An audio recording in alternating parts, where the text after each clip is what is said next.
I would love to work with Mike Lee and Rafe Fiennes. I would like to work with, and Maggie Smith.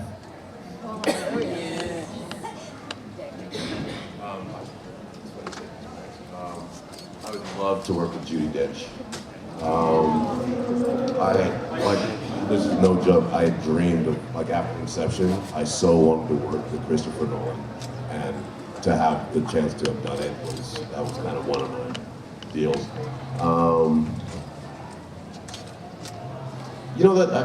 There's a ton of actors. I mean, the list of that is so long.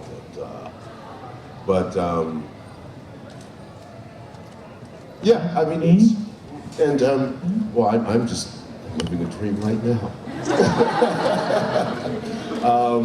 Who's got a bow I can wear? The list is.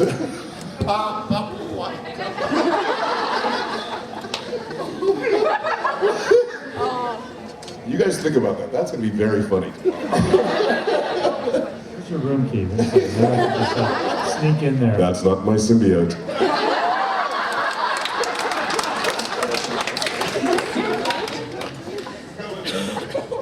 Good day, Chris Judge. I was just wondering, in an episode of Profiles of History, you told a story about how you got frustrated with your staff weapon and threw it and broke it because you kept hitting... You said that last night too, actually. I was wondering, is that the reason why in later series Teal'C started carrying around a large machine gun opposed to a staff weapon?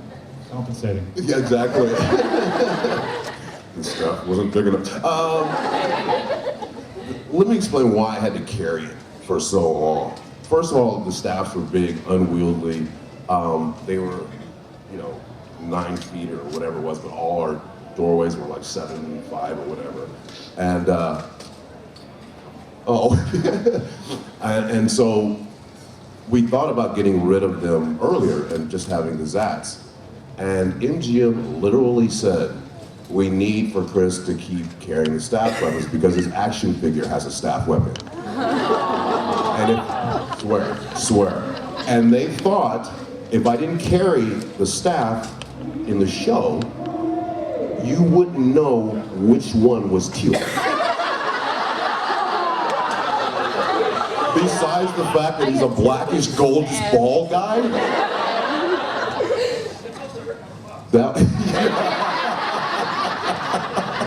But that is the real reason I had to carry the staff for so long, even though I wasn't the only one that everyone hated them, because we had to redo so many takes because I would get caught on doors or I would bump stuff with it, or it was just really time consuming to have to try to fit it into frames and stuff like that. And it was all because of a mandate from MGM that I carry the staff.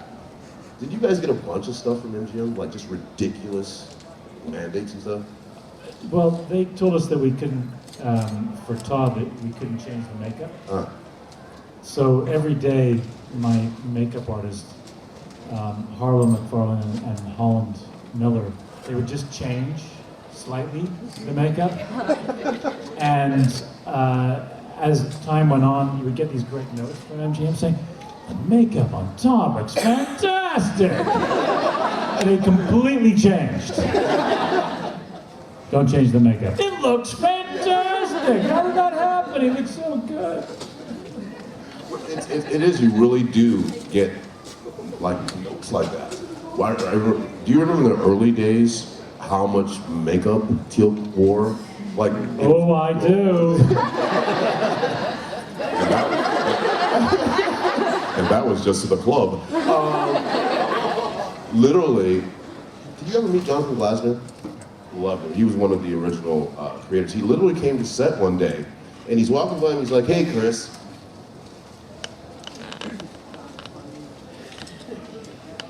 Are you wearing makeup? I've got this Egyptian eye makeup. I look like RuPaul. And have you been wearing makeup the whole show?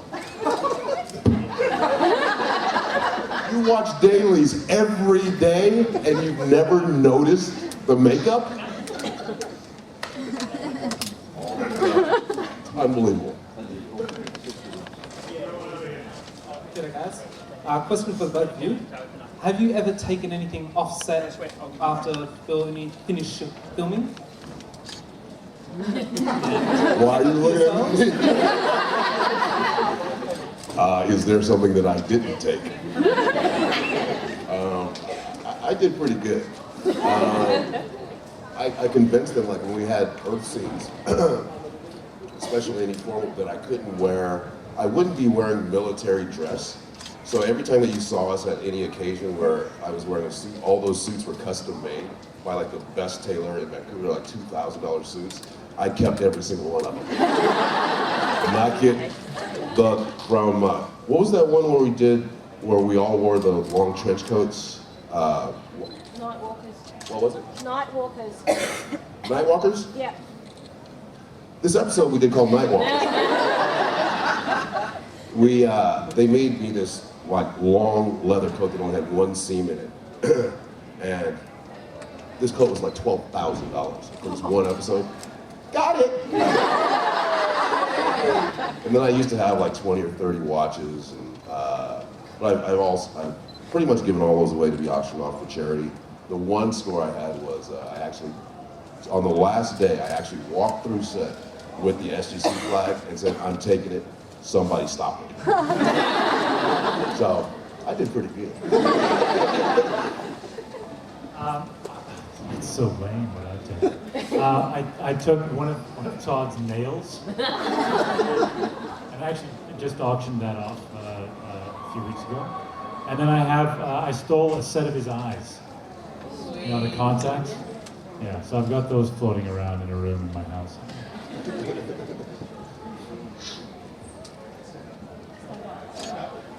Stand up! Hey, Supergirl, how you doing? Super. I tried.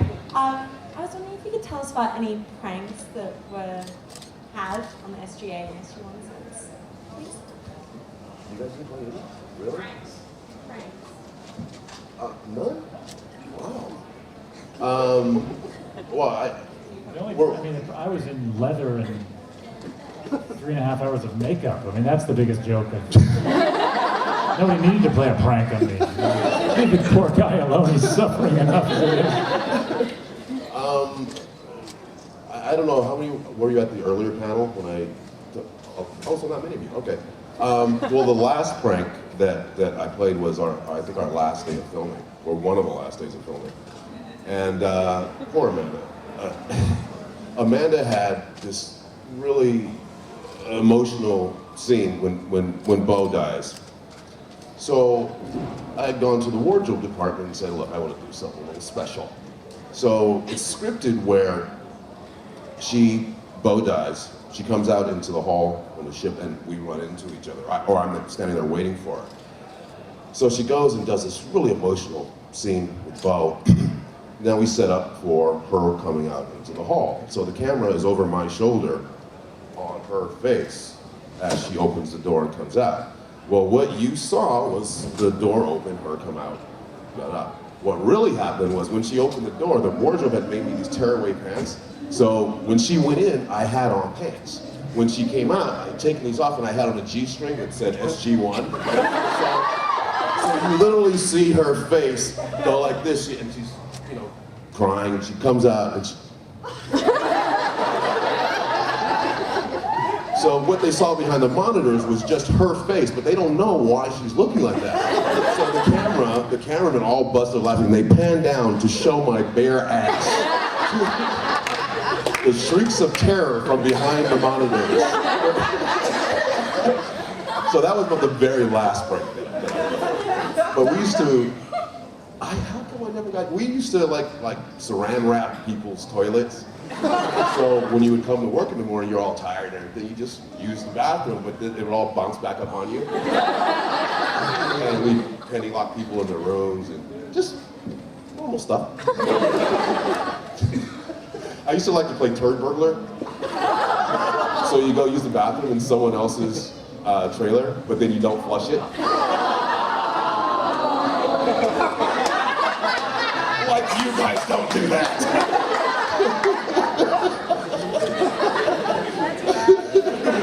Every set does that. I'm not kidding. Every set does that. look so disappointed. Every set does it. Let's move on. Hi there. Do you get to hang out with the original crew from Stargate SG-1 much, Chris? Judge? You know what? The person that I see the most is Ben Browder, because our kids go to school together. We used to keep in touch for a couple of years, but you know, life it's kind of really go back to, you know, there's, I mean, you know this. You make great relationships on these, but there a lot of them. You start, you know, you go back to your life, and so I moved back to LA, and like I said, pretty much Ben is the only one I see on a regular basis. I still talk to like Jay Ackerman and Alexis Cruz and like those people who live like in LA and stuff. But I really, those conventions are really where you reconnect with people. Hi, Chris. Both. You are lazy. Mainly Chris J, but I'd like to get Chris H's input on this as well. And I apologise if I'm mixing up your writing credits here, Chris J, but it's pretty inspirational to me that you wrote scripts where you got to, like, you know, have Erica Durance and Jolene Baylock as a love interest. That's pretty awesome. And pretty smart. Can you give me some information how I could also achieve that as one of my goals in life? And Chris H, if you got the opportunity to write a script, who would you have as your love interest? Kate Blanchett. I'd pay $8 to see that.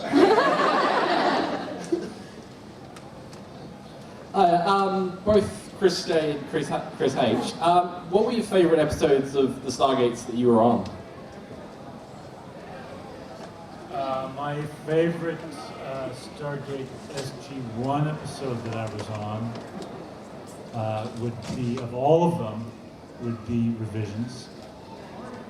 Of all of them that I did in SG-1.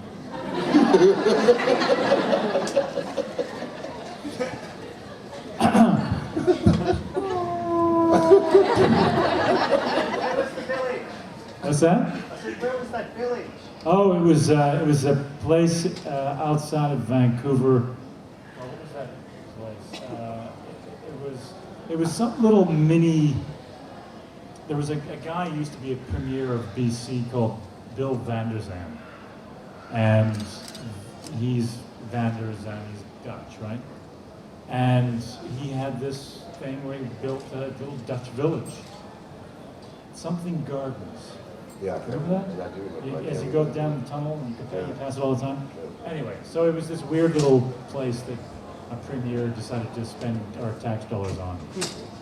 Something Gardens. So that's my point. No, but what about your favorite episodes of... Oh, right. My favorite Atlantis I thought I had episodes, ADHD. yeah, would be the first one, Common Ground, just because it set the stage so well for the relationship between John Shepard and Todd. And I would say then there was a double episode. Who remembers where he's looking very strapping and he takes over the ship? And do you remember that episode? Todd takes over the. Remember what it's called? No, I don't think. Was that it? No, I don't think so. Was that it? Could be. Anyway, it's what? The Asgard. Yeah, but the Asgard one had nothing to do with Todd. It was one with Robert, and he has Robert, and he's making demands, and he's going to take Robert's life. And he faints all over the place. I just remember Picardo like fainting and doing all these faint lots. So that was a lot of fun. So there you go. Those two. My favorite episode of SG-1, I mean, it's a film, was the 200th. It was just a week of just general tomfoolery and getting to wear all these great outfits and not lampoon other shows, but definitely send up, but also celebrate a lot of shows. And every costume that I wore in the 200th had a codpiece. So that's why That may mean nothing to anyone, but I fought for because we had all these great villains. Cowardly Lion, you didn't do No, I was the Wizard Tin of Man. Oz? I was a Tin Tin Man. Man. We had all these great villains, and I got it into my mind that what made them great was they all had codpieces. So I literally asked the wardrobe designer for 10 years for Teal'c to have a codpiece. And she would go, why would he all of a sudden have a codpiece? I don't know, I just want one. So if you look at the 200th episode, every single vignette, Teal'c has an outfit with a ridiculous codpiece. And my cup overflowing. Nice staff. That's not my symbiote. So yeah, for me, to film, it was a 200th, but to watch, it was, oh, thank you, was Heroes. I really think that was, Yeah, that was the great. episode. That was a great episode. Just everything, it was just, everything was right. I mean, it was everything that I think, everything that I liked about the show, the humor, the tragedy of it, the battle stuff, it just all came together really for me in that episode. Supernatural question for Chris Heyerdahl. Will you, right here, will you do the Alistair voice? Sorry. You know, when I came from hell to this crap hole called Earth, my heart was filled with joy because I thought I get to come to Melbourne.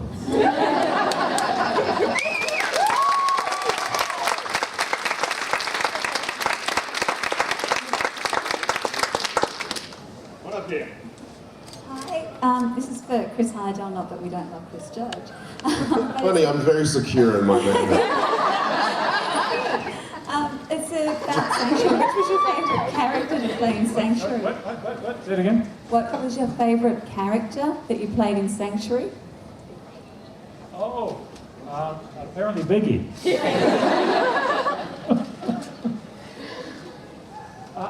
I've been asked that so many times. I love both of the characters. I was excited to play whenever one would come up. The great thing about doing that show is that literally Monday I would be playing Druid and Tuesday I would be playing Biggie. And I can't think of a better gig than to basically play a rep with two different characters. Hi guys, how's it going? Question for Chris H. You already explained to us your favourite episode that you filmed for Atlantis, but what was your favourite episode for Sanctuary? Oh, good question. Haunted. Yes. Almost for the same reason that you were, is because I got to play both characters so equally in that episode. It was great, and I was also locked in a small room with Amanda Tapping, so that was nice.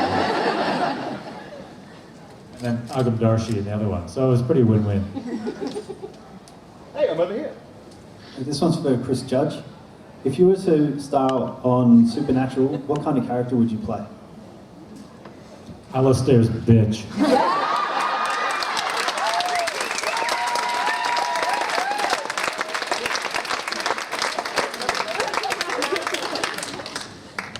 Alistair's bitch.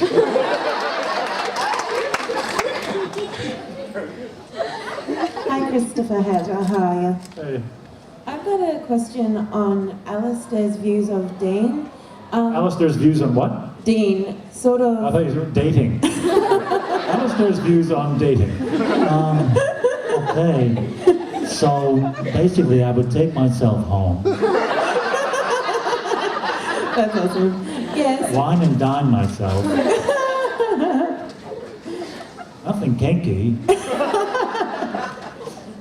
Yeah, so like we see Dean lie to Sam basically, you know, about, you know, being tormented by the fact that he tortured people, and then later on he enjoyed it. Just wondering what Alistair's sort of mind would be in the terms of, you know, the reveal of him actually enjoyed it, like how he'd be happy about it, or how he'd analyse the guilt and then the, well, I liked it actually sort of view? Well, I think Alistair enjoys so much what he does that the great gift that every teacher has is to pass that joy on to a willing pupil. And I think that he achieved that goal in creating the joy of it. It's basically the idea is breaking down the good man and bringing out the demon in that good man. And I think he succeeded greatly with Dean, and that's what why he walks so heavily through Earth now after he was plucked out of hell, is that he actually did enjoy torturing people. And I think that's a great burden that he continues this earthly life with. Thank you. Much to Alistair's joy and happiness. Hello, Chris Judge. I was wondering if there ever was more Stargate. Do you think Teal'C would ever tell Daniel and Vala what happened in Unending? What do you? I missed the last part. What would do you think Teal'C would ever tell Daniel and Vala what happened in Unending, as far as their relationship? What happened in Unending? Yeah. Well, No, I'm asking you, what happened?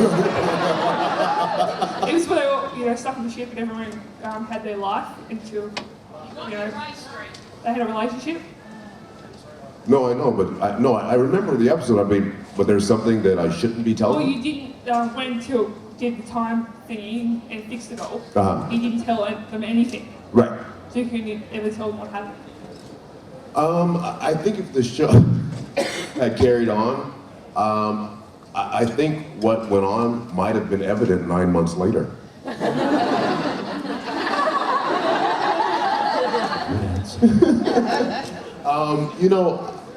I think you probably would have told him. I mean, I don't think it would have served any purpose for him to not have told him.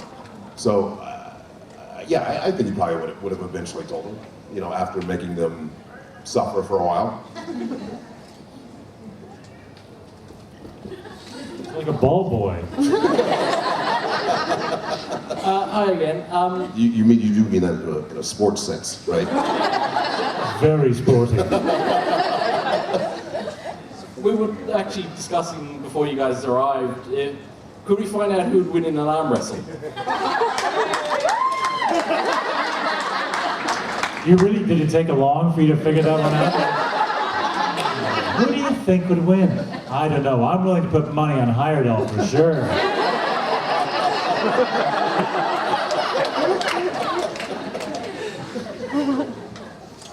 Hi again. Yeah, I could use the angina. Take him with the angina. I was wondering if you two could improv a scene if Druitt met Teal'C in some kind of weird timeline crossover thing.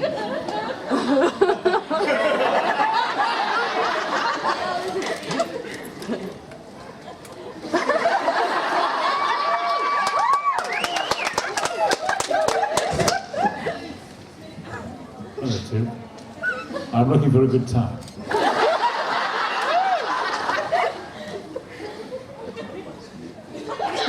That means yes.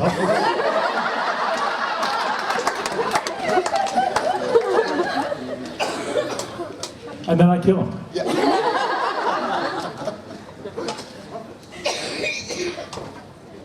Hi. First Contact was the name of the episode you were talking about before, the two-part. Well, that's what somebody suggested. Oh, okay. That was the second to that. There's a 2-episode thing. It was first. No, it wasn't the second one. Second base. I don't know, actually, I can't remember that one. In Stargate Atlantis, there was an episode called The Queen, where you had to... Or Taylor had to. Taylor had to get dressed up as the Queen. Yeah. There's a previous shot that showed Todd with straight hair, really straight hair. Like... Where Todd had to get dressed up as the Queen? Yeah. The previous shot show Todd having really straight hair, a different wig on, and yet it's not in the episode and there's no making of it or anything. Is it a cut scene? Did they decide not to do it? Sorry, he changed his hair? Yeah, he had a wig on that was completely straight. The hair was completely straight, just in the preview shot for the episode, but it was never in the episode. Did they change their mind and put Todd's old wig back on, or is it a deleted scene? Maybe he had so much makeup on you didn't see the wig, but never mind then. I think what happened, I mean, they did change the wig from the beginning of the, I don't know, at some point they decided that Todd should be a little more sexy. Yeah, no, I don't know what happened there. I'm not sure of that one. It could very well have been that they'd lost the one wig and we just said, oh, nobody will know the difference. I have no idea. I can't remember. But I do remember I was very happy when they finally gave him, a bit of a widow's peak and made him look a little bit dashing, as opposed to that funny thing off the top. He was very green off the top. So glad. He was always sexy.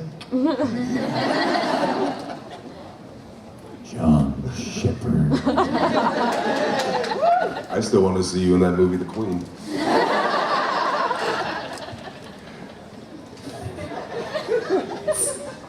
If you're a room kid, I can show you later tonight. This is for both Chris's. What Star Trek race would you be if you could choose any race? Oh, if you could choose any race. Star Trek. Vulcan, for sure.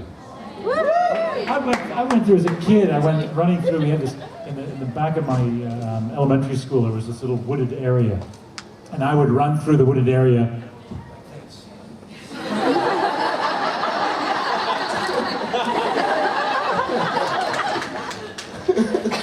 I loved Spock. Spock, man. And also, at that age, I thought it would take me a little while before I started becoming sexually active. And Vulcans only mate every 6 years, so I thought that would work for me. I didn't want to be pressured into it. Apparently it works my wife too, I don't know. I'm a Vulcan, she says. I'm a Vulcan, 6 years. I would think of doing that joke for him, and it's like, she said, don't do it, don't do it, don't do the joke. That's true, I shouldn't have done it. Crash and burn, yeah. I would have either been, remember the character that Frank Gorshin was? He was like half black and half white. Oh yeah. It was like it was like an ad for like schizophrenia. That would have been me. I think either that or a Tribble. There we go. What? Sorry. You're kidding. She has a Tribble. She wants you to. Or is that just a piece of your furry outfit that you'll wear later? Oh, it's a Tribble. No. Yeah, if you want to hit it. Don't hit the Tribble. Put it in your hand, and you actually have to give this one some tough love. It needs to be smacked.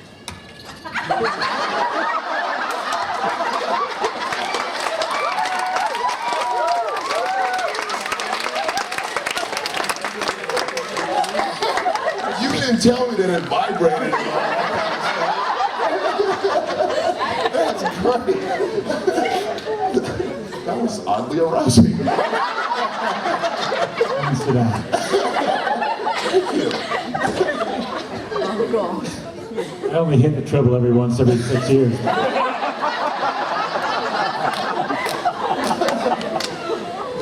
Hi guys, just a quick question. How have your families enjoyed being on the set with you when you've been able to take them? Oh, I've never had my family on set. No, never. My kids loved it because they would hang out. My boys would hang out in the props truck and just blow stuff up all day. But no kidding. They would literally just make them stuff that would blow up. So they loved to come to set and free food. So they absolutely loved it, and still do. See one up the front. This one's for Chris H. Mainly. Chris J, you can feel free to jump in and give us an answer if you like. Oh, I don't need your permission. But mainly the question was, did you ever wear the Wraith makeup and stuff offset?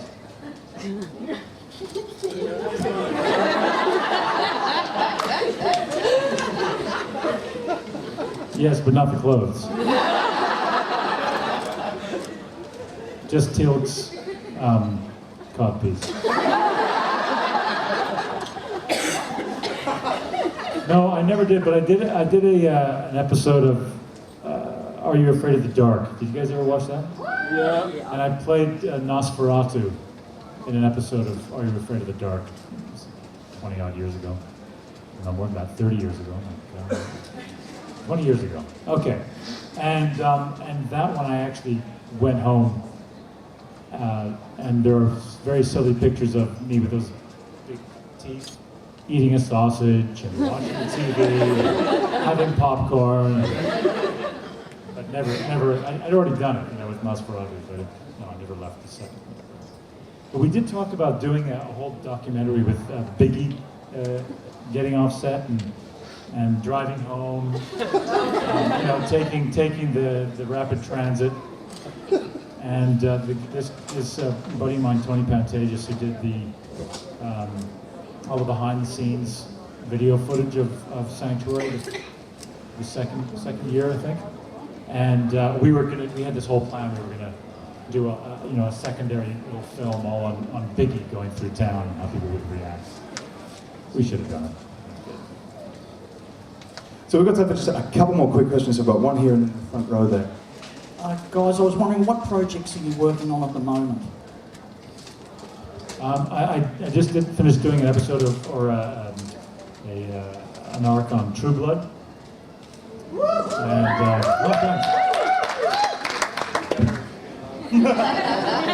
rub that in. And just finished the second season on Hell on Wheels, the Western for AMC. I have a movie coming out December called In the Age of the Hobbit. That comes out, I want to say December 12th. And then I have a movie called To Have and to Hold, which comes out February 14th, Valentine's Day. And I don't know, some of you might know, we just signed a deal and are in development for a new sci-fi series with Roddenberry Entertainment. Hey guys, this is for both of you. You've both worked on big budget movies and obviously both in sci-fi. Which do you prefer and why?